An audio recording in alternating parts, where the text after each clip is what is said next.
Warangal parliament పరిధి లోపల 68.86% polling నమోదు కాగా దాదాపు 1920 ఈవీఎంలను ఎనుమాంలోని స్ట్రాంగ్ రూమ్కు తరలించారు. ప్రస్తుతం మనం ఎనుమాంలోని స్ట్రాంగ్ రూమ్ తరలించినటువంటి యొక్క గోడౌన్స్ వద్ద ఉన్నాము. ఇక్కడ మొత్తంగా 7 అసెంబ్లీ నియోజకవర్గాలకు సంబంధించినటువంటి బ్యాలెట్ బాక్సులన్నింటినీ కూడా రాత్రి 12 గంటల తర్వాత భారీ భద్రత మధ్య పోలీసు భద్రత మధ్య పోలింగ్ అధికారులు ఈ గోడౌన్లకు అయితే తరలించడం జరిగింది. ఇక ఉదయం నుంచే వాటి స్క్రూటినీ కూడా పూర్తి చేశారు. ఇక 6-7 అసెంబ్లీ నియోజకవర్గాలకు సంబంధించినటువంటి ఏజెంట్లు, వివిధ రాజకీయ పార్టీలకు సంబంధించిన ఏజెంట్ల సమక్షం లోపల స్క్రూటినీ పూర్తి చేసి వాటన్నిటిని లాక్ చేసి గోడౌన్లో భద్రపరిచారు. ఇక ఈ గోడౌన్లో జూన్ 4వ తేదీన కౌంటింగ్ రోజు వరకు కూడా పూర్తి స్థాయి భారీ భద్రత మధ్య ఈ యొక్క గోడౌన్ అయితే పర్యవేక్షించిన పరిస్థితి కనిపిస్తుంది. దాదాపుగా ఇక్కడ 2 అంచెల భద్రతను కూడా అధికారులు ఏర్పాటు చేయడం జరిగింది.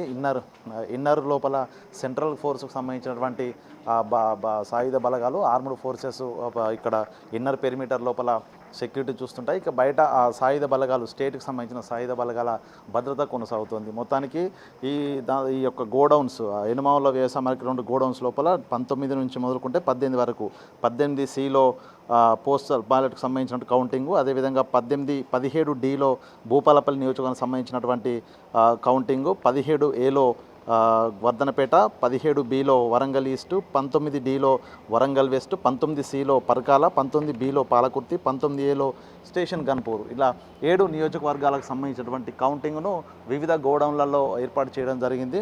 ఇక ఉదయం నుంచి అటు వరంగల్ జిల్లా సంబంధించిన సిపి అంబర్ కిషోర్ జాతో పాటు రిటర్నింగ్ ఆఫీసర్, జిల్లా కలెక్టరు ప్రావీణ్య, అదేవిధంగా ఎన్నికల అబ్జర్వర్లు, అధికారులంతా కూడా ఈ యొక్క గోడౌన్లను పరిశీలించి రాజకీయ పార్టీలకు సంబంధించినటువంటి ఏజెంట్ల సమక్షం లోపల వాటిని స్క్రూటినీ చేసి సీజ్ చేయడం జరిగింది. ఇక ఇప్పటి నుంచి కూడా ఇది ఒక 144 సెక్షన్ లోపల ఈ యొక్క ఎనుమాములకు సంబంధించిన గోడౌన్ పూర్తిగా ఉండబోతుంది. బయట వారికి కూడా ఎవరిని కూడా ఇక్కడికి అనుమతించకుండా కట్టుదిట్టమైన భద్రత కొనసాగించబోతున్నారు. ఇక అభ్యర్థులు ఎవరైనా కూడా ఇటు ఈవీఎంలకు సంబంధించి ఎటువంటి అపోహాలు పెట్టుకోవద్దంటూ కూడా అధికారులు అయితే సూచిస్తున్నారు. మొత్తానికి వరంగల్ పార్లమెంట్ లోపల 18,24,466 మంది ఓటర్లు ఉండగా 68.86% ఓటింగ్, గతంలో 63.70% నమోదు కాగా ఈసారి ఓటింగ్ శాతం కూడా కొంత పెరిగింది. సో ఈ నేపథ్యంలోనే అభ్యర్థులు కూడా 42 మంది అభ్యర్థులు బరిలో నిలవడం జరిగింది. దీంతో ఎటువంటి అల్లలు జరగకుండా రాజకీయ పార్టీలకు సంబంధించిన అందరు ఏజెంట్ల సమక్షం లోపల స్క్రూటినీ కూడా పూర్తి చేశారు. మొత్తానికి ప్రస్తుతం మనం చూస్తే ఈ గోడౌన్స్ వద్ద కూడా కౌంటింగ్ కోసం ఇప్పటి నుంచి ఏర్పాట్లు కూడా మొదలైనాయి. ఇక్కడ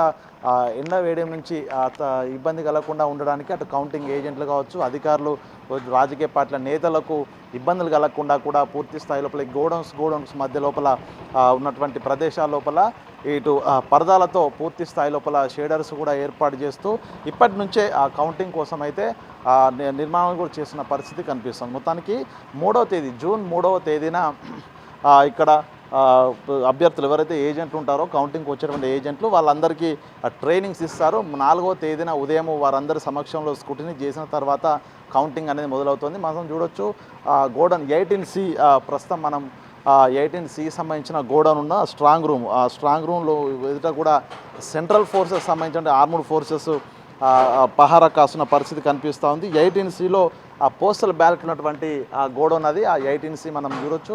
ఆ పోస్టల్ బ్యాలెట్కి సంబంధించిన కౌంటింగ్ ఆ గోడౌన్లో కొనసాగి ఇలా ఏఎంసీ మార్కెట్లోనే వివిధ గోడౌన్ల లోపల వివిధ నియోజకవర్గాలకు సంబంధించినటువంటి పూర్తి స్థాయి కౌంటింగ్ కొనసాగే అవకాశం కనిపిస్తుంది. దీనికి సంబంధించి అన్ని ఏర్పాట్లు కూడా పూర్తి చేస్తున్నామంటూ జిల్లా సంబంధించిన రిటర్నింగ్ అధికారి, అదేవిధంగా ఎలక్షన్ అబ్జర్వర్స్ కూడా చెప్తున్న పరిస్థితి అంతా. మొత్తానికి ప్రశాంతంగా ఎటువంటి ఇబ్బందులు తలెత్తకుండా వరంగల్ పార్లమెంట్ పరిధి లోపల ఎన్నికలు ముగిస్తాయి. అయితే అడపాదడప 24 చోట్ల ఈవీఎంలు మొరాయించడంతో దాదాపు గంట సేపు పోలింగ్ అంతరాయం కలిగింది. వెంటనే టెక్నికల్ టీమ్స్ కూడా వాటిని సాల్వ్ చేసి ఇబ్బందులు లేకుండా పోలింగ్ నుంచి అటు వర్ధనపేటకు సంబంధించినటువంటి 108వ సెంటర్తో పాటుగా కూడా అటు ములుగు సంబంధించి నగరంలో 2 ఈవీఎంలు పూర్తిగా మొరాయించడంతో వాటిని రీప్లేస్ కూడా చేయడం జరిగింది. ఏదేమైనా కూడా ప్రశాంతంగా ఎటువంటి అవాంఛనీయ ఘటన జరగకుండా పూర్తి స్థాయి లోపల వరంగల్ పార్లమెంట్ పరిధి ఎన్నికలు ముగిసాయి. ఇక జూన్ 4 కోసం అయితే అభ్యర్థులు ఎవరి భవితవ్యం ఏందో తెలుసుకోవడానికైతే ఉత్కంఠ ఎదురుచూస్తున్న పరిస్థితి కనిపిస్తూ ఉంది. వీడియో జర్నలిస్ట్ సంతోష్తో Venu Big TV, Enumamula strong room నుండి. For more videos like this, subscribe Big TV channel.